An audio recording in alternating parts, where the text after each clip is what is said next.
ஆச்சி Royal gulab jamun packs ஒன்று வாங்கினால் ஒன்று இலவசம். No compromise. உங்க சைடுலயும் எங்க சைடுலயும். It's a GT promise. GT Holidays, South India's #1 travel brand. உங்கள் தங்க நகையை அதிக விலைக்கு விற்கவும் மற்றும் அடகில் இருக்கும் தங்க நகையை மீட்டெடுத்து அதிக விலைக்கு விற்கவும் உடனே அணுகவும் பிரைம் கோல்ட் ஹப் 9840551787. தனிப்பட்ட ஈகோனால் பாஜகவும் ஆர்எஸ்எஸும் ஒரு டேமேஜ் உள்ளாயிருக்கு. யாருக்கு சரி ஈகோ இருக்கு? இப்போ ஆர்எஸ்எஸ்க்கு மோடிக்கு இப்போ வந்து பெரிய அளவில் மேஜர் லெவலில் பிரச்சனை கிடையாது. சின்ன சின்ன மனசு வருத்தங்கள் அதெல்லாம் எல்லாரும் மாதிரி இருக்கலாம். பிரச்சனையே இப்போ அமித்ஷாக்கும் மோகன் பகவத்துக்கும் தான் பிரச்சனை. பகவத்துக்கும் அமித்ஷாவுக்கும் என்னதான் சார் பிரச்சனை? அமித்ஷா வந்து தலைவர் போட விடாம தடுக்கிறாருன்னு பகவத் ஃபீல் பண்றாரு. இது பிஜேபி தலைவர். ஏன் சார் தலைவர் போடாம விடாம ஏன் வந்து அமித்ஷா தடுக்கணும்? அமித்ஷா தான் தலைவராக இருக்கணும் ஆசைப்படுறாரு. அமித்ஷா தான் 6 வருஷமா தலைவராக இருக்காரு. நட்டா டம்மி, தப்பா எடுத்துக்காதீங்க, கோச்சிக்காதீங்க. நட்டா ஒரு டம்மி, அது ஒண்ணுமே தெரியாது. மன விரக்தியில சொல்றாரு மோகன் பகவத். ஒன்னா எடுத்துக்கலாம், எந்த கட்சிக்கு நாங்க சப்போர்ட் பண்ணல, எந்த கட்சியை நாங்க ஆதரிக்கலன்னு மன விரக்தி. உண்மையா பாத்தீங்கன்னா பாஜகவை கண்ட்ரோல் பண்றது ஆர்எஸ்எஸ். இது சின்ன குழந்தை கூட தெரியும். இது தெரியாதவங்க இந்திய அரசியல் இருக்க முடியாது, பத்திரிகையாளர் இருக்க முடியாது, இருக்க முடியாது. பின்னாடியில இயக்குவது ஆர்எஸ்எஸ் தான். ஆர்எஸ்எஸ் சொல்லுதான் என் பவரை புரிஞ்சுக்கிட்டீங்களா, என் பவரை புரிஞ்சுக்கிட்டீங்களா, நாங்கள் ஜெயிக்க வைக்க முடியும், தோக்க வைக்க முடியும், புரிஞ்சுக்கிட்டீங்களா? அதுக்கு அமித்ஷா விட்ட ஒரு வார்த்தை மோகன் பகவத் மனசு ரொம்ப புண்ணாங்க. நீங்க காங்கிரஸை ஜெயிக்க வச்சிருக்கலாமே, எங்களையே ஜெயிக்க வச்சிங்க அப்படின்னு கேட்டது மோகன் பகவத் வந்து ரொம்ப வருத்தப்பட்டதாக கேள்விப்படுறோம். இப்ப மோகன் பகவத் என்ன சொல்றாரு, நாங்கள் எந்த கட்சி சார்ந்தவர்களும் இல்லை. First point. 2வது பாயிண்ட், காங்கிரஸ் ராமர் கோவில் கட்டி இருந்தாலும் அதை ஆதரிப்போம். காங்கிரஸை நாங்கள் ஆதரிச்சிருப்போம். காங்கிரஸை சுயம் சேவர்கள் ஓட்டு போட்டு ஜெயிக்க வச்சிருப்பார்கள். பிஜேபி என்ன சொல்லுதான், நாங்க ட்ரெயின் பண்ணி லீடர்ஸ் அனுப்புறோம். ஆர்எஸ்எஸ்க்கு கொஞ்சம் பயமா இருக்கு, என்னடா இவங்க எல்லாம் சேர்ந்து நம்மள ஒழிச்சு காலி பண்ணுவாங்களோ அப்படின்னு சொல்லிட்டு ஆர்எஸ்எஸ். அதாவது மோடி அமித்ஷாவை பார்த்து ஆர்எஸ்எஸ் பயப்படுதா? ஆர்எஸ்எஸ் பயப்படுது. ஈகோ வார் பிட்வீன் அமித்ஷா மோகன் பகவத். இதுதான் இன்னைக்கு அவர் கொடுத்த ஸ்டேட்மெண்ட்டுக்கு. நாங்கள் எந்த கட்சியும் சாராதவர்கள், எந்த கட்சியோடும் தொடர்பு இல்லாதவர்கள், எந்த கட்சியும் ஆதரிக்க மாட்டோம், எந்த கட்சியும் நாங்கள் வந்து காங்கிரஸையும் ஆதரிப்போம், முடிந்தால் காங்கிரஸ் ஓட்டு போடுவோம். இந்த மாதிரி எந்த ஆர்எஸ்எஸ் தலைவர் சொல்லியிருக்கான்னு எங்கிட்ட நீங்க எடுத்துக்கொடுங்க, நான் ஒத்து. ஆதநேயர்களுக்கு அன்பு வணக்கம். இன்று நம்மோடு மூத்த பத்திரிகையாளர் திருமிகு பிரகாஷ் எம் சுவாமி அவர்கள் இருந்துள்ளார். வணக்கம் சுவாமி சார். வணக்கம். நல்லா இருக்கீங்களா சார்? நல்லா இருக்கேன், தேங்க்யூ சார். ஆர்எஸ்எஸ் உடைய தலைவர் மோகன் பகவத் அவர்கள் ஒரு ஸ்டேட்மெண்ட் கொடுத்துருக்காரு, பெங்களூரில் பேசியிருக்காரு. ஆர்எஸ்எஸ் எந்த ஒரு அரசியல் கட்சியையும் ஆதரிக்கவில்லை, தேர்தலில் பங்கெடுப்பது கிடையாது, சமூகத்தை ஒன்றிணைப்பது மட்டும்தான் ஆர்எஸ்எஸ்ஸின் ஒரே நோக்கம், அரசியல் கட்சிகளுடைய வேலை என்பது மக்களை பிரிப்பது. ஸோ அதனால் நாங்கள் வந்து அரசியல் கட்சிகளுக்கு வந்து ஆர்எஸ்எஸ் வந்து ஆதரவு கொடுப்பது கிடையாது, ஒன்லி கொள்கைகளுக்கு மட்டும்தான் நாங்கள் வந்து ஆதரவு கொடுப்போம்னு பேசியிருக்காரு. எனக்கு காங்கிரஸையும் ஆதரவு கொடுப்போம். எனக்கு புரியல சார். அதாவது ஆர்எஸ்எஸ்னுடைய அரசியல் பிரிவு தான் வந்து பாஜக. நாங்கள் எந்த ஒரு அரசியல் கட்சிக்கும் ஆதரவு கொடுத்ததில்லைன்னு ஒரு மோகன் பகவத் அவர்கள் சொல்றாரு. காங்கிரஸுக்கு ஆதரவு கொடுப்பார்கள், சுயம் சேவகர்கள் காங்கிரஸுக்கு ஓட்டு போடுவார்கள் சொல்லியிருக்காரு. ஸோ நாம் எப்படி புரிஞ்சுக்கிறது மோகன் பகவத்துடைய பெங்களூரு பேச்சை? என்ன நடக்குது டெல்லியிலன்னா, டெல்லியிலையா இல்லை நாக்பூர்லையா சார்?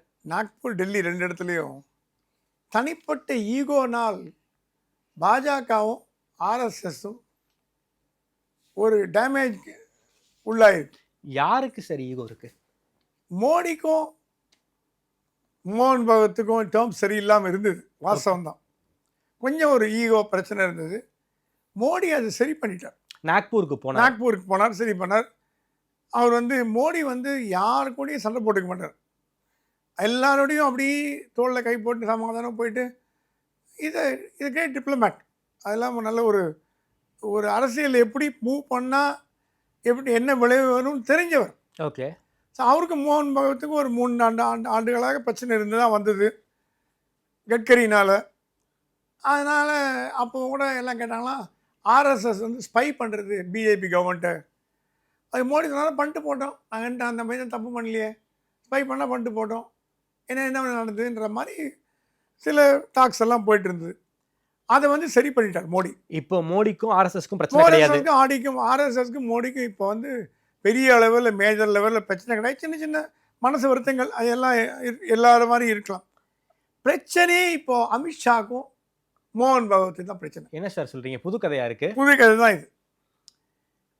ஆர்எஸ்எஸ் சொல்லிச்சான், நட்டா போடும்போது சொல்லிச்சான், தப்பா எடுத்துக்காதீங்க, டம்மி தலைவர் எங்களுக்கு தேவையில்லை. சரி, ராஜ்நாத் சிங் மாதிரி, வெங்கையா நாயுடு மாதிரி நல்ல ஒரு பெரிய ஸ்ட்ராங்கான தலைவர்கள். அந்த இடம் அந்த மாதிரி இடம். அத்வானி, வாஜ்பாயி, முரளி மனோகர் ஜோஷி, வெங்கையா நாயுடு, நிதின் கட்கரி, அந்த மாதிரி ராஜ்நாத் சிங் போன்ற உட்கார்ந்த இடம். அங்கே போய் நட்டாவை போடுறது. நட்டா ஒன்றும் டம்மியான தலைவர். 2019 நட்டா வந்து வாஸ் நாட் நோன். ஒரு இப்போவாது நட்டாங்க தமிழ்நாட்டில் ஓரளவுக்கு அறியப்பட்ட பேர். 2019 நட்டாங்கிற பேரே யாருக்குமே தெரியாது. மாமாஜி எல்லாருக்கும் தெரியும். அம்மா மத்திய பிரதேஷ் சீஃப் மினிஸ்டராக இருந்தார். அது மாதிரி அறியப்பட்ட முகத்தை தான் போடணும்னு சொல்ல, நிர்வாக திறமை உள்ள ஒரு தலைவரை போடணும்னு சொல்லிச்சு ஆர்எஸ்எஸ். பிஜேபி அதை மீறி நட்டாவை போட்டுது. சரி, ஆர்எஸ்எஸ் ஒன்றும் சொல்ல, சரி நீங்கள் பார்த்துங்க, உங்கள் கட்சி விவகாரம். அந்த 24 எலெக்ஷனுக்கு முன்னாடி ஆர்எஸ்எஸ்ஐ நாங்கள் வளர்ந்து விட்டோம் ஒரு ஸ்டேட்மெண்ட்டை வந்து நட்டா கொடுத்தாரு. ஸோ அந்த ஸ்டேட்மெண்ட்டுக்காக ரிவெஞ்ச் எடுக்கிறாங்களோ ஆர்எஸ்எஸ்? இல்லை, நட்டாக்கு தெரிஞ்சு போச்சு நம்மளை பதவியில் வர விடாமல் தடுக்கிறதே ஆர்எஸ்எஸ் தாங்கிறத அவர் பாஜக தலைவராக வர்றதுக்கு முன்னாடியே அவர் தெரிஞ்சுட்டார். Okay, he came to know, இது தெரிஞ்சுட்டார் நம்மளை தடுக்கிறாங்கன்னு. அப்புறம் பிஜேபியில் மோடி, அமித்ஷா இவங்கெல்லாம் சேர்ந்து அவர் மாதிரி பண்ணி அவரை தலைவராகிட்டாங்க. டேர்ம் முடிஞ்சு போச்சு. டேர்ம் முடிஞ்சோடனே திருப்பி இப்போ நீங்கள் சொல்கிற ஸ்டேட்மெண்ட் வந்து மன விரக்தியில் சொல்கிறார் மோகன் பகவத். ஒன்றா எடுத்துக்கலாம், எந்த கட்சிக்கு நாங்கள் சப்போர்ட் பண்ணல, எந்த கட்சியை நாங்கள் ஆதரிக்கலங்கிறது மன விரக்தி. உண்மையாக பார்த்தீங்கன்னா பாஜகவை கண்ட்ரோல் பண்ணுறது ஆர்எஸ்எஸ். இது சின்ன குழந்தை கூட தெரியும். இது தெரியாதவங்க இந்திய அரசியலில் இருக்க முடியாது, பத்திரிகையாளரும் இருக்க முடியாது, எதுவும் இருக்க முடியாது. பின்னாடியில் இயக்குவது ஆர்எஸ்எஸ் தான். சரி, அப்புறம் என்ன பண்ணாரா, நட்டா பதவி முடிஞ்சு போச்சு. இன்டர்னிம் பிரசிடெண்ட்டாக 2 வருஷம் தொடர்றார். இப்போவாது நல்ல தலைவராக போடுங்கப்பா அப்படின்னு ஆர்எஸ்எஸ் கேட்குது. தலைவர் இல்லாமல் இருந்தால் கஷ்டமாக இருக்குது, நாங்கள் பார்த்துக்குறோம் அப்படின்னு. மோடி இதில் வந்து இன்டர்ஃபியர் பண்ணல. நான் வந்து எல்லாத்தையும் நான் வந்து அமித்ஷாட்ட விட்டுட்டேன், கட்சி பொறுப்பெல்லாம் அவர் தான் பார்த்துக்கிறாருன்னு மோடி இதுலேருந்து விலகிட்டார். இப்போ டைரக்டர் பிக்சரில் வந்தது மோகன் பகவத் வர்சஸ் அமித்ஷா. ஓகே, இப்போ மோடி வந்து பிக்சர்லேயே கிடையாது. பிக்சர்ல கட்சி விஷயமா ரொம்ப ஈடுபடுறது இல்லை. ஓகே, தேர்தல் பிரச்சாரத்துக்கு போகிறார், அதெல்லாம் இல்லாமல் இல்லை. Day to day affair of the party, president போடுறது, அது போடுறது எல்லாம் அமித்ஷா விட்டு அவர் வந்து அவர் பொறுப்பு மட்டும் பார்த்துக்கிறார். ஃபாரின் அஃபேர்ஸ் பார்த்துக்கிறார், external affairs, diplomats, foreign relations, கொஞ்சம் கட்சி அரசியலில் பெருசாக கவனம் செலுத்துறது இல்லை. இதுக்கு நட்டா சொன்னாரா, பிஜேபி நாங்கள் பார்த்துக்கிறோம், எங்கள் தலைவர் நாங்கள் பார்த்துக்கிறோம். மோகன் பகவத் கேட்டாரா, நீங்கள் தான் வெளியிலேருந்து இன்னும் தலைவராக இருப்பீங்களா? தட் இஸ் நட்டாவை ஆட்டி வைக்கிறதே அமித்ஷா தானா? உங்களுக்கு வேணுங்கிற கைப்பாவே அவரை போட்டிருக்கீங்களா? அப்போ நீங்களே பிரசிடெண்ட்டாக வந்துடுங்க, பதவியிலேருந்து விலகிடுங்க, ஹோம் மினிஸ்டர் விலகிடுங்க. ஏன்னா பிரசிடெண்ட்டாக 2 டேர்ம் இருக்கலாம். நீங்கள் வந்துடுங்க, பிரசிடெண்ட்டாக வந்துடுங்க, ஹோம் மினிஸ்டராக இருந்து பிரசிடெண்ட்டாக இருக்காதீங்க அப்படின்னு மோகன் பகவத் சொல்லியிருக்காரு. இதோ டெல்லியிலேருந்து கிடைச்ச தகவல். நாங்கள் பக்கத்தில் உட்காந்து கேட்டிங்களான்னு கேட்டால் அது நான் இல்லைன்னு நான் சொல்லுவேன். ஓகே, ஸோ ஏன்னா கேட்பீங்க, பக்கத்தில் உட்காந்து கேட்டிங்களா அப்படின்னு யாரும் எழுதுவாங்க. ஸோ டெல்லி என்ன சொல்லுதான், இல்லை பிஜேபி மேட்ரு விட்டுருங்க, நாங்கள் பார்த்துக்குறோம், நீங்கள் உங்களோட உதவியெல்லாம் எங்களுக்கு தேவை அப்படின்னு பொலைட்டாக ஒரு ஸ்டேஜில் வந்து வெறுத்து போயிட்டார் மோகன் பகவத். 24 எலெக்ஷனில் ஆர்எஸ்எஸ் பிஜேபிக்கு வேலை செய்யல, பெரிய லெவலில் வேலை செய்யல. அது பிஜேபிக்கு பலத்த சேதாரத்தை உண்டாயிடுது. உத்தரப்பிரதேசத்தில் அதுக்கான ரிசல்ட் தெரிஞ்சது. உத்தரப்பிரதேச தெரிஞ்சது, கண் கூட தெரிஞ்சது. அயோத்தியிலே தோத்து போனாங்க. கரெக்ட். இது வந்து ஆர்எஸ்எஸோட ஒப்புதல் இல்லாமல் ஆர்எஸ்எஸ் வேலை செஞ்சுருக்காதா? மோகன் பகவத் கண் அசைச்சு போகாதீங்கன்னா முடிஞ்சு போச்சு. ஆர்எஸ்எஸ் தொண்டர்கள் ஆர்எஸ்எஸ்க்கு லாயலானவர்களை தவிர பிஜேபிக்கு லாயலானவர்கள் இல்லை. ஓகே, ரெண்டுக்கு வித்தியாசம் கொஞ்சம் தின்னாக தான் இருக்கும், பட் உண்மை தான். மோகன் பகவத்துக்கோ அது உயிரை கொடுக்கக்கூடிய ஆர்எஸ்எஸ் தொண்டர்கள், அவங்க பிஜேபி பற்றி கவலையே இல்லை. அவங்க ஐடியாலஜி பிரகாரம் வேறு ஐடியாலஜி. ஸோ அப்புறம் திருப்பி மோடி, அமித்ஷாலாம் போய் அங்கே சமாதானம் பண்ணி 25 எலெக்ஷனில் திருப்பி ஆர்எஸ் உள்ளே வந்து மகாராஷ்டிராவில் ஜெயிச்சாங்க. மகாராஷ்டிராவில் ஜெயிச்சது காரணமே ஆர்எஸ்எஸ் தான். ஆர்எஸ்எஸ் சொல்ல தான் என் பவரை புரிஞ்சுக்கிட்டீங்களா, நாங்கள் ஜெயிக்க வைக்க முடியும், தோக்க வைக்க முடியும், புரிஞ்சுங்களா? அதுக்கு அமித்ஷா விட்ட ஒரு வார்த்தை மோகன் பகவத் மனசு ரொம்ப புண்ணாக்கிட்டு தான். ஓகே. நீங்கள் காங்கிரஸே ஜெயிக்க வச்சிருக்கலாமே, எங்களையே ஜெயிக்க வச்சிங்க அப்படின்னு கேட்டது ரொம்ப மோகன் பகவத் வந்து ரொம்ப வருத்தப்பட்டதாக கேள்விப்படுறோம். அங்கேருந்து ஒரு நாக்பூர் தமிழர் தலைவர் ஒருத்தர் சொன்னார், இப்படி பேசிட்டாரு அப்படின்னு. ஆனால் அப்புறம் இதுக்கு இடையில என்னாச்சு, மோகன் பகவத்தும் ஒரு is a strong leader, week leader இருந்தால் இவ்வளோ நேரம் மோடியை அமித்ஷாவை கேள்வி கேட்குற அளவுக்கு ஒருத்தர் இருக்காருன்னா அவர் ஸ்ட்ராங்காக இல்லாமல் இருக்க முடியுமா? இல்லை சார், பிஎம் ஆகி வந்து நாக்பூருக்கே போகாத பிரைம் மினிஸ்டர் சமீபத்தில் தான் நாக்பூருக்கு போனார். அப்படின்னா ஆர்எஸ்எஸ் உடைய பவர், மோகன் பகவத்துடைய பவர் வந்து எல்லாருக்கும் இதன் மூலமாக தெரிஞ்சிருக்கும். பிரைம் மினிஸ்டரோட பவர்ஃபுல் ஆர்எஸ்எஸ் தான், மோகன் பகவத் பவர்ஃபுல். ஆனால் வெளியில் காமிச்சிக்க மாட்டாங்க. ஸோ மோகன் பகவத் சொன்னாரா, ஓகே நீங்கள் உங்கள் இஷ்டத்துக்கு நீங்கள் பண்ணுங்கள், என் இஷ்டத்துக்கு நான் பண்ணிக்கிறேன், நீங்கள் உங்கள் கட்சி நடத்துங்க, தேவைப்பட்டால் எங்ககிட்ட வாங்க, தேவைப்படல நீங்களே பண்ணிங்க. அதற்கு பிறகு வந்து தான் அப்படி தானே சார் 2 டென்யூர் இருந்தாங்க, 2014-19 அப்படி தானே இருந்தாங்க. பிஜேபிக்குள்ளே எந்த ஒரு இன்டர்னல் இஷ்யூலையும் ஆர்எஸ்எஸ் பெருசாக தலையிடலையே. ஆனால் உங்களுக்கு தெரியுமா ஒன்று, ஒரு அமைச்சருக்கும் ஆர்எஸ்எஸ்லேருந்து ஸ்பெஷல் பிஏன்னு ஒருத்தர் போட்டாங்க. ஓகே. எல்லா செக்ரட்டரி, எல்லாம் ஐஏஎஸ் செக்ரட்டரி இருப்பாங்க, நான் ஐஏஎஸ் செக்ரட்டரி இருப்பாங்க, ஜாயின்ட் செக்ரட்டரி. ஸ்பெஷல் பிஏன்னு ஒரு மத்திய அமைச்சருக்கும் ஆர்எஸ்எஸ்லேருந்து ஒருவர் போடப்பட்டது. அவரோட முழு வேலையை அந்த மந்திரியை கண்காணிக்கிறது தான். வேறு வேறு பேரில் இருப்பாங்க, வேறு வேறு மோடில் ரூபத்தில் எப்படி வேணா இருப்பாங்க. ஆனால் இது பிரைம் மினிஸ்டர், ஹோம் மினிஸ்டர் தவிர, ஏன்னா பிரைம் மினிஸ்டர் ஆஃபீஸில் போட முடியாது. மற்ற அமைச்சர்கள்லாம் ஒரு 4 அமைச்சர் 5 அமைச்சர்கள் விட்டுட்டு மீதி அமைச்சர்கள் அலுவலகங்கள்லாம் ஒரு ஸ்பெஷல் பிஏ போட்டு என்ன நடக்குதுன்னு பார்க்குறது. அதை ஒரு 5-10 வருஷத்தை ஒழிச்சாங்க. ஓகே. கொஞ்சம் கொஞ்சமாக அவங்க எடுத்துட்டாங்க. ஆர்எஸ்எஸ் போட்ட ஆளெலாம் தூக்கியாச்சு. ஸோ ஆர்எஸ்எஸ்க்கு பிஜேபி கை நழுவி போயிடுச்சோ அப்படிங்கிற ஒரு கவலை. ஓகே. அந்த கவலையில் தான் இப்போ ஒரு 2 மாதத்துக்கு முன்னாடி இந்த 75 வயது பிரச்சனையை மோகன் பகவத் கலப்பினார். ஆமாம், ஞாபகம் இருக்கா அவங்களுக்கு? மோடி நானே ரிட்டையர் ஆக போகிறேன், நீங்கள் யார் ரிட்டையர் ஆகிறாங்க, அது இந்த ஒரு கான்ட்ரவர்சி ஓடிச்சு. அதுக்கு மோடி பதிலே சொல்ல. மோடி இப்போல்லாம் வாயே திறந்து எந்த ரிப்ளையும் கொடுக்குறதில்ல, செயலில் தான். 75 ஏஜ் இதுலேருந்து மோகன் பகவத்தே பல்ட்டி அடித்தார். ஆனால் அந்த 75 சொல்லிட்டார். ஆமாம். இப்போ பிஜேபி என்ன சொல்லுதான், உங்களுக்கு ஒரு ரூல் எங்களுக்கு ஒரு ரூல் வேண்டாம், சரி 75 ஆயிடுச்சு, நீங்கள் விளையாடுங்க, அதுக்கப்புறம் நாங்கள் எங்கள் பிஜேபியில் நாங்கள் முடிவு பண்ணுறோம். மோகன் பகவத் சொல்கிறாங்களா? மோகன் பகவத் விளையாடுங்கன்றாங்க.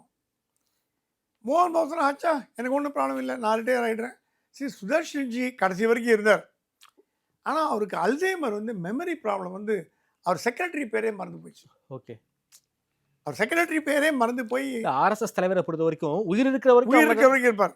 அப்புறம் சுதர்ஷி கூப்பிட்டு சொன்னாராம், எனக்கு மெமரி லாஸ் ஆகிட்டு வருது, அல்சைமரில் கஷ்டப்படுறேன், வேறு யாராவது தலைவர் போடுங்கன்னு ஆர்எஸ்எஸ் தலைவரை கூப்பிட்டு மீட்டிங்கில் சொன்னார். அப்போ சொன்னா, நீங்கள் பிரசிடெண்ட்டாக இருங்க, தலைவராக நாங்கள் பார்த்துக்கிறோன்னு சொன்னாராம். அது தப்பு. தலைவர்னா முடிவு எடுக்கக்கூடியவர், டம்மியாக இருக்கிறதுக்கு எனக்கு விருப்பம் இல்லை அப்படின்னு ஓய்வு பெற்று அவர் இறந்தும் போயிட்டார். அப்போ மோகன் பகவத் வந்தார். ஸோ இதெல்லாம் சுற்றி காமிச்சு மோகன் பகவத் சொன்னாராம், ஆர்எஸ்எஸ் இயக்கம் வந்து தனி, that's independent body, political organisation கிடையாது. அதுக்குன்னு ஒரு சட்டத்திட்டங்கள் தனி. ஸோ நீங்கள் வந்து ஆர்எஸ்எஸ்ல இன்டர்ஃபியர் பண்ணுறீங்க.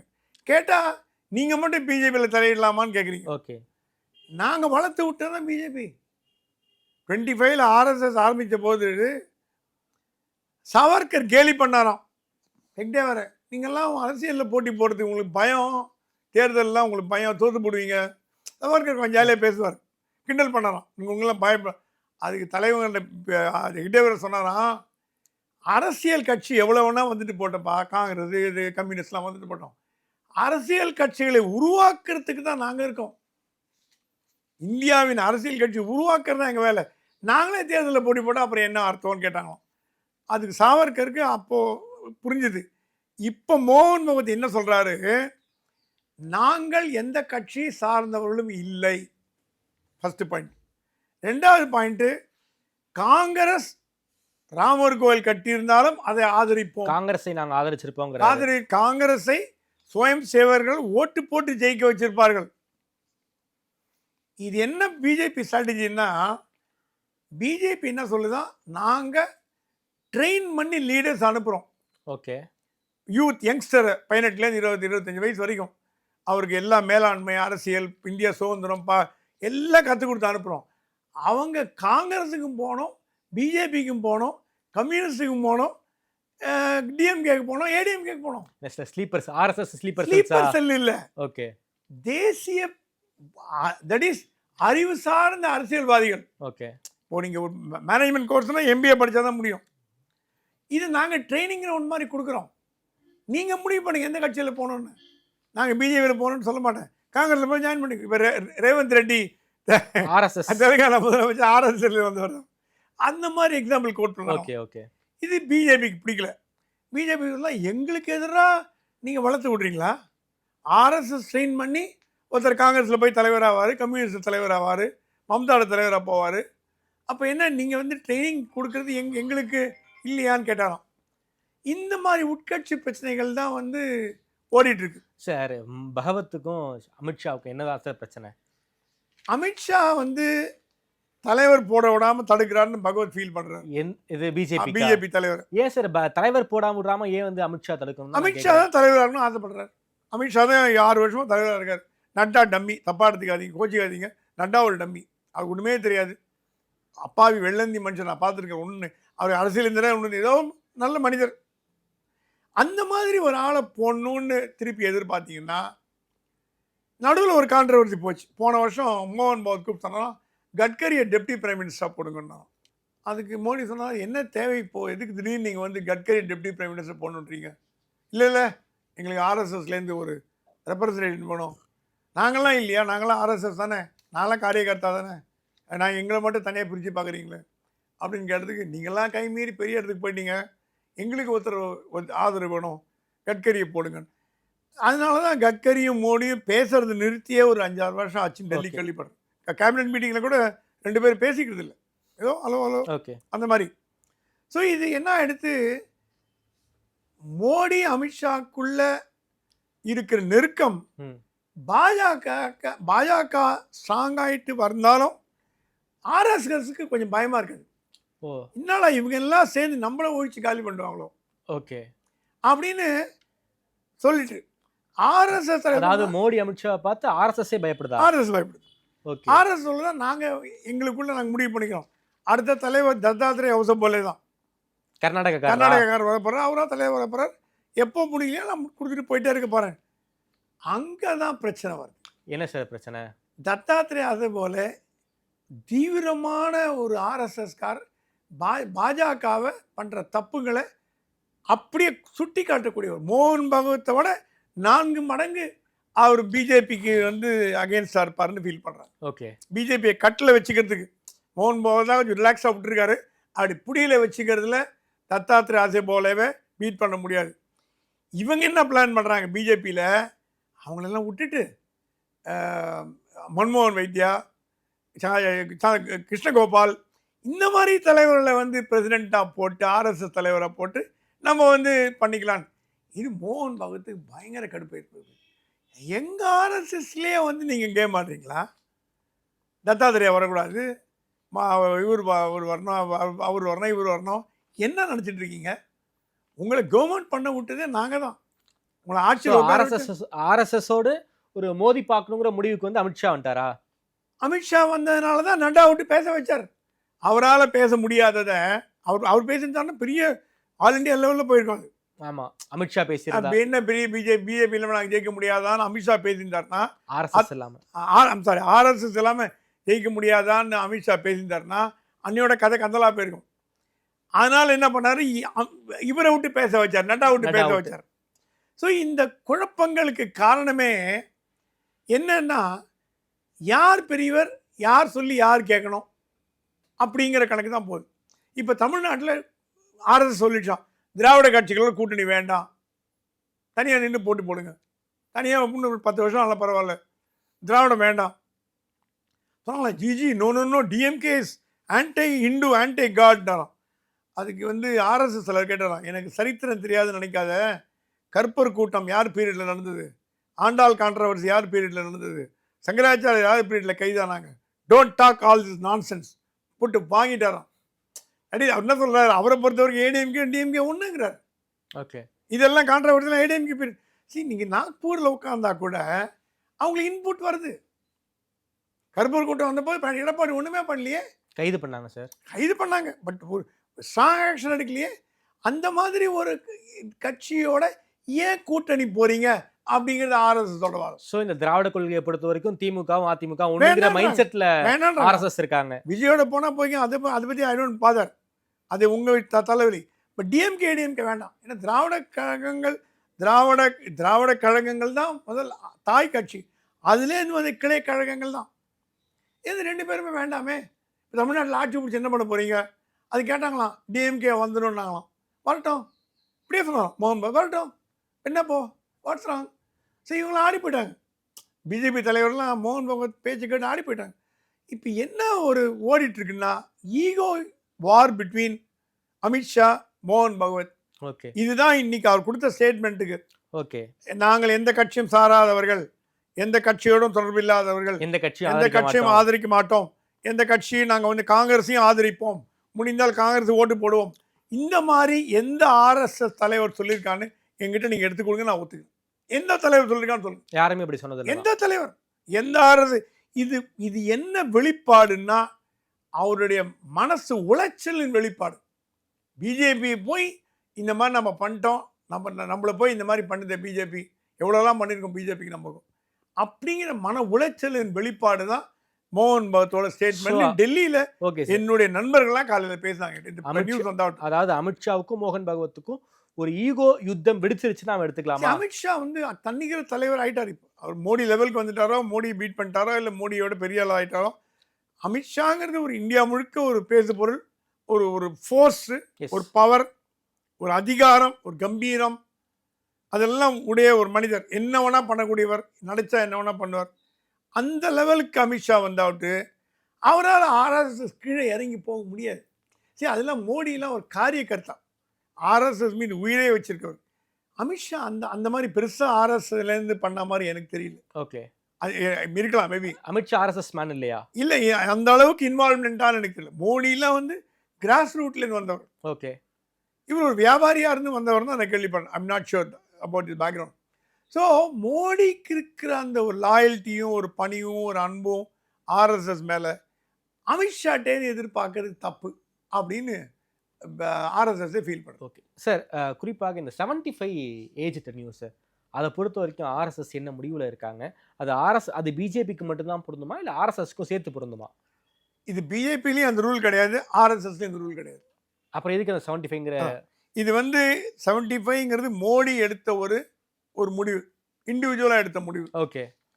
அத்வானி, முரளி மனோகர் ஜோஷி, ஜஸ்வந்த் சிங், அப்புறம் வந்து இவங்கெல்லாம் வந்து பதவிக்கு அத்வானி துணை பிரதமராக இருந்தவர், அடுத்த பிரதமராக வரத்துக்கான தகுதி உள்ள இருந்தவர். அவர் தான் வருவார் எதிர்பார்த்தாங்க பிஜேபியில். கண்டிப்பாக அவர் தான். ஏன்னா வாஜ்பாய்க்கு உடல்நல குன்றி விட்டது, அத்வானி ஸ்ட்ராங்காக இருந்தார். ஸோ அந்த ஏஜை காமிச்சு எல்லாரையும் கொஞ்சம் அப்படி இது பண்ணியாச்சு. நஜ்மா அப்துல்லா 75 வயசில் வீட்டு காமிச்சாங்க. அந்த மாதிரி நிறைய தலைவர்கள் வீட்டு காமிச்சாச்சு. அப்போ என்ன பேசப்பட்டது? 75 இது லிமிட் போல இருக்குப்பா அப்படின்னு பேசப்பட்டது. அதையும் ஒரு பிஜேபி கிளாரிஃபை பண்ணார். எந்த சட்டத்திட்டத்திலையும் அது கிடையாது. ஓகே, அது ஓரலாக பண்ணப்பட்டது. எப்போனா மீறலாம் அப்படின்னு. இப்போ பிரைம் மினிஸ்டர்கிட்ட வந்து இதை போய் பிஜேபி லீடர் யாருமே கேட்கறதுக்கு தைரியம் கிடையாது. நீங்கள் ரிட்டையர் ஆக போகிறீங்களான்னு கேட்குறது தைரியம் கிடையாது. ஆனால் பிரைம் மினிஸ்டர் அவருக்கு நம்பிக்கையான ஒரு ஐஏஎஸ் அதிகாரி, தமிழர், டெல்லியில் இருக்கிறவர், தமிழ்நாட்டை சேர்ந்தவர், மோடியின் மனசாட்சியாக கருதப்படுகிறவர்.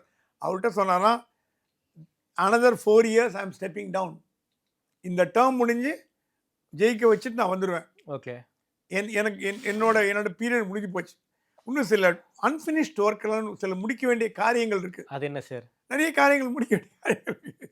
என்ன காரியம்னு தெரியல. இந்தியாவை ஆப்கானிஸ்தானை இணைக்கிறதா, பாகிஸ்தான் இணைக்கிறதா, பங்களாதேஷ் இணைக்கிறதா, என்ன இணைக்க போகிறாங்கன்னு தெரியல. அகண்ட பாரதமா என்ன பிளான் புரியல. அதெல்லாம் சாத்தியமா சார்? புரியல. பலுச்சிஸ்தானை உடைக்கிறதா, பாகிஸ்தான் ஆல்ரெடி உடைச்சாச்சு. அவருக்கு இந்த காஷ்மீர் மேலே ஒரு சின்ன ஒரு கண்ணு இருக்குது. அந்த பாகிஸ்தான் ஆக்கிபைடு காஷ்மீர் எப்படியாவது எடுத்துக்கணும்னு பார்க்குறாரு. அதே போல் China occupied Kashmir, China occupied இந்த பக்கம் நார்த் ஈஸ்ட் எடுத்துக்கிறார். ஸோ காஷ்மீர்லேருந்து கொஞ்சம் எடுத்து அதுக்கு டொனால்ட் ட்ரம்ப் அப்பயே சொன்னார் அவர் ஃபர்ஸ்ட் பீரியட்லேயே. அப்போ மோடி கேட்கல. I will break and give you one, இந்த மாதிரி பீஸ் கேக் கொடுக்குற மாதிரி கட் பண்ணி கொடுக்குறேன். அப்போ டொனால்ட் ட்ரம்ப் பாகிஸ்தான் அவ்வளோ கோவத்தில் இருந்தார். மோடி சொன்னார் வேணாம் அவனை வெயிட் பண்ணுங்க டைம். இப்போ டொனால்ட் ட்ரம்ப் அது பண்ண போகிறது இல்லை. இந்தியா மேல கோவமா இருக்காரு, இந்தியா மேலே கோவமா இருக்கார், பாகிஸ்தானோட பாசமா இருக்காரு. இது எந்த அளவுக்கு இது ஓடும் நமக்கு தெரியாது. ஏன்னா பாகிஸ்தானுக்கு 19% டாக்ஸ், இந்தியாவுக்கு 50% டாக்ஸ். பாகிஸ்தான்ல தான் அமெரிக்காவோட ஏவுகணையே இருக்கு.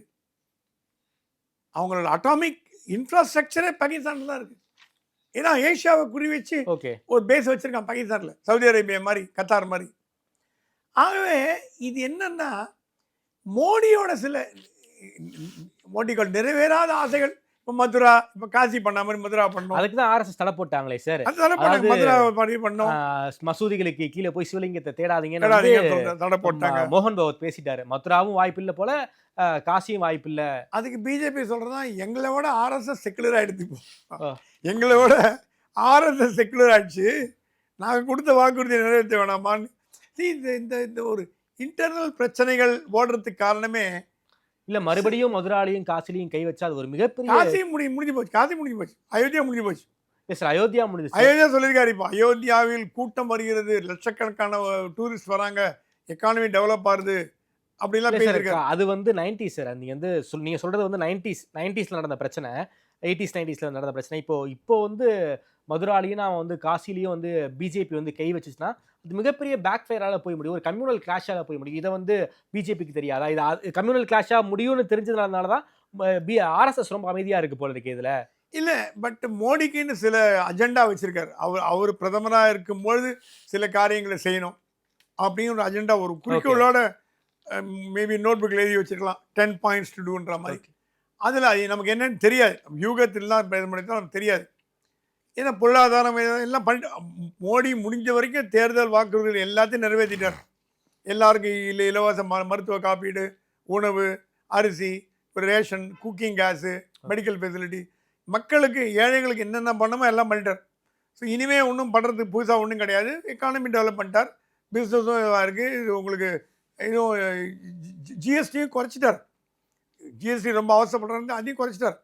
ஸோ அவர் டே டு டே பண்ண வேண்டியதெல்லாம் பண்ணிட்டார். பட் பெரிய கொள்கைகள் இருக்கு பாருங்க, அஜெண்டா 1 2 3 அஜெண்டா, அந்த எந்த அஜெண்டா அவர் முடிக்கலை அப்படின்னு அவர் மனசாட்சிக்கு தெரியும். நம்ம வந்து யூகம் பண்ணலாம், பாகிஸ்தான் அணைஞ்சு பாரு, நம்ம ஒன்றா வேடிக்கைக்கு சொல்லாமே தவிர என்ன மைண்டில் வச்சுன்னு மோடி இன்னும் 4 வருடங்கள் இருப்பார். ஏன்னா அவர் கட்சியை வளர்த்து விட்டார். இனிமேல் பிஜேபி அசைக்கிறதுக்கு இனிமேல் எந்த கட்சியும் கிடையாது. காங்கிரஸ் நாளைக்கு நாள் க்ஷீணமாயிட்டு வருது. இப்போ பீகாரில் காங்கிரஸ் தோற்று போச்சுன்னா காங்கிரஸ் கதை கந்தலாக போயிடும். ஸோ ஒரு வகையில் பார்த்தால் பாஜகவோட கனவு காங்கிரஸ் முக்து இந்தியா அப்படிங்கிறது முடிஞ்சு போச்சு. அவங்க அதையும் ஒரு அஜெண்டா, காங்கிரஸ் ஒழிக்கணும்னு ஒழிச்சிட்டாங்க, காங்கிரஸ் காணாமல் போயிடுச்சு. அந்த மாதிரி இன்னும் என்னென்ன கம்யூனிஸ்ட் ஒழிக்கணுமா, என்ன ஒழிக்கணும், அப்படி அரசியலில் என்ன நிலைப்பாடுகள், எக்கானமியில் என்ன நிலைப்பாடுகள், சமூகத்தில் என்னென்ன பண்ணணும், ரிசர்வேஷன்ஸ் அதிகமாக கொடுக்கணுமா, எம்ப்ளாய்மெண்ட் கொடுக்கணுமா, இன்னும் நிறைய சுதந்திரம் மக்களுக்கு கொடுக்கணுமா, இந்த மாதிரி பல்வேறு கட்டங்களில் ஆராயலாம் நம்ம கேள்விப்படும். சார், குறிப்பாக ஆர்எஸ்எஸ் அமைப்பில் முஸ்லீம்களும் சேரலாம், கிறிஸ்தவர்களும் சேரலாம், ஷாகாக்கெல்லாம் வரலாம், அதுவும் இல்லாமல் நீங்கள் வரும்போது உங்களுடைய மத அடையாளங்கள் இல்லாமல் வரணும் அப்படிங்கிற டோனில் பேசியிருக்காரு. என்ன இந்த மன மாற்றம் இவருக்கு, மோகன் பகவத்துக்கு? நான் கேட்டேன், ஒரு ஆர்எஸ்எஸ் தலைவர்கிட்ட பேசியிருந்த முன்னாள் ஆர்எஸ்எஸ் நிர்வாகி தமிழர், டெல்லியில் இருக்கார். அவர் என்ன சொல்கிறாரு, இப்போ இருக்கிற காங்கிரஸோ டிஎம்கேவோட எதிர்கட்சிகள்லாம் ஆர்எஸ்எஸ் முஸ்லீமுக்கு எதிராக பார்க்குது. முஸ்லீம்கள் அப்படியே ஒரு எதிரிகளாக நினைக்கும் கூட்டம் ஆர்எஸ்எஸ்ன்னு பார்க்குது. அதை பிரேக் பண்ண தான் ஒரு 10-20 வருஷத்துக்கு முன்னாடி ராஷ்ட்ரிய முஸ்லீம் மோர்ச்சான்னு ஒன்று ஆர்எஸ்எஸ் ஆரம்பித்து தனியாக ஆர்எஸ்எஸ் விங்கு ஒன்று ஆரம்பித்தாங்க, முஸ்லீம் ராஷ்ட்ரிய முஸ்லீம் மோர்ச்சா. நம்ம ஃபாத்திமா அலி கூட அதில் இருந்தாங்க, தென் மாநில பொறுப்பாளராக. இப்போ ஏடிஎம்கே போயிட்டாங்க. ஸோ இஸ்லாமியர்களை ஒன்று சேர்க்கும் முயற்சியாக தான் ராஷ்ட்ரிய முஸ்லீம் மஞ்ச் ஆரம்பிக்கப்பட்டது. பிறகு நிறைய பேர் உள்ள வர தொடங்கினாங்க. இப்போ மோகன் பகவத் சொல்கிறேன்னா இட்ஸ் டைம். கிறிஸ்தவர்கள், இஸ்லாமியர்கள், சீக்கியர்கள் எல்லாரையும் உள்ள கொண்டு வந்து ஆர்எஸ்எஸ் ஒரு இந்திய அமைப்பு, இந்து அமைப்பு இல்லை. அதெல்லாம் இந்தியன்னு வந்துட்டீங்கன்னா இந்து தான். அந்த மத அடையாளங்களை விட்டு வரணும்னு சொன்னார் பாருங்க. அதில் என்ன அர்த்தம்னா இந்தியன் அப்படின்ற முறையில் அவர் இந்தியன் ஆர்எஸ்எஸ்ல ஜாயின் பண்ணுறேன். முஸ்லீமா, கிறிஸ்டியோ, ஹிந்துவா, சீக்கா, ஜெயினாங்கிறது வேற விஷயம். ஒரு இந்தியன்ற மாதிரி அமைப்பில் ஜாயின் பண்ணும். அதே நேரத்தில் அவர்களுக்கு உரிய மரியாதை கொடுக்கப்படும். இஸ்லாமியர்களையோ கிறிஸ்தவர்களையோ ஆர்எஸ்எஸ்ல ஜாயின் பண்ணாங்கன்னா அவங்களுக்கு உரிய மரியாதை கொடுக்கப்படும். அவங்க ஈக்குவலாக ட்ரீட் பண்ணப்படுவார்கள் அப்படின்னு. இது ஒரு ரிஃபார்மிஸ்ட் பாலிசி ஆஃப் ஆர்எஸ்எஸ். புரட்சி, ஆர்எஸ்எஸ்ஸின் புரட்சி இது. ஏன்னா இத்தனை வருஷமாக நமக்கு தெரிஞ்சதெல்லாம் ஆர்எஸ்எஸ்னா மைனாரிட்டிக்கு அகெயின்ஸ்டு அப்படின்னா நம்ம படிச்சிருக்கோம், எல்லாம் புக்கில் படிச்சிருக்கோம், கேள்விப்பட்டிருக்கோம், அரசியல் மேடைகளில் நம்ம கேட்டிருக்கோம். ஆர்எஸ்எஸ் என்றாலே முஸ்லீமுக்கு எதிரான கட்சி, கிறிஸ்தவர்களுக்கு எதிரான கட்சி. அந்த இமேஜை உடைக்கணும் அப்படின்னு மோகன் பகவத் அவரோட லாஸ்ட் டேர்மில், கடைசி டேர்மில் ட்ரை பண்ணுறார். ட்ரை பண்ணி தான் எல்லாரையும் கூப்பிட்டுருக்கார். பிஜேபியில் அதனால தான் ஏகே ஆண்டனி பையன், டாம் வடக்கன், கேரளாலேருந்து ஒரு கிட்டத்தட்ட 25 கிறிஸ்தவ லீடர்கள் பிஜேபியில் ஜாயின் பண்ணிருக்காங்க. ஆமாம், ஏகே ஆண்டனி பையன், டாம் வடக்கன்லாம் ஜாயின் பண்ணிட்டாங்க. இஸ்லாமியர் நிறைய பேர் எடுக்கிறாங்க. அந்த மாதிரி இப்போ தமிழ்நாட்டிலேயே வெள்ளூர் இருக்க அலிஷா அப்துல்லா இவங்கெல்லாம் பிஜேபியில் இருக்காங்க. ஆனால் பொறுப்பு கொடுக்கப்படல. அதான் ஒரு வேதனையான விஷயம். ஸோ ஆர்எஸ்எஸ் வந்து அவங்களுக்கு பொறுப்பு கொடுத்து, ஆர்எஸ்எஸ் என்பது ஒரு தேசிய இயக்கம், இந்து இயக்கம்ங்கிறத தாண்டி தேசிய இயக்கம், இந்தியாவுக்கான இயக்கம். அதனால தான் நாங்கள் ட்ரெயின் பண்ணி அனுப்புகிறோம், எல்லா கட்சியும் எடுத்துக்கிட்டோம். அந்த மைண்ட் செட்டுக்கு வந்தது காரணமே இந்தியா நல்லா இருக்கணும் அப்படிங்கிற எண்ணம் தான். சார் ரொம்ப நன்றி சார். குறிப்பாக பெங்களூரில் மோகன் பகவத் பேசின பேச்சுக்கு பின்னாடி ஒரு மிகப்பெரிய அரசியல் இருக்கு. ஆர்எஸ்எஸ் பிஜேபிங்கிற மோதல் என்பது தற்போது மோகன் பகவத் வேர்சஸ் அமித்ஷாங்கிற ஒரு மோதலாக மாறி இருக்கு. மோடிக்கும் ஆர்எஸ்எஸ்க்கு எந்த பிரச்சனையும் இல்லை. இப்போ வந்து மோகன் பகவத் வர்சஸ் அமித்ஷாங்கிற ஒரு மோதலாக மாறி இருக்கக்கூடிய பார்வையை ரொம்ப விரிவாக வச்சிருக்கீங்க. பல இன்சைட் இன்ஃபர்மேஷன்ஸ் ரொம்ப வெளிப்படையாக பேசியிருக்கீங்க. நேரில் வந்து எனக்கு கொடுத்து பேசியமைக்கு நன்றி சுவாமி சார். நன்றி.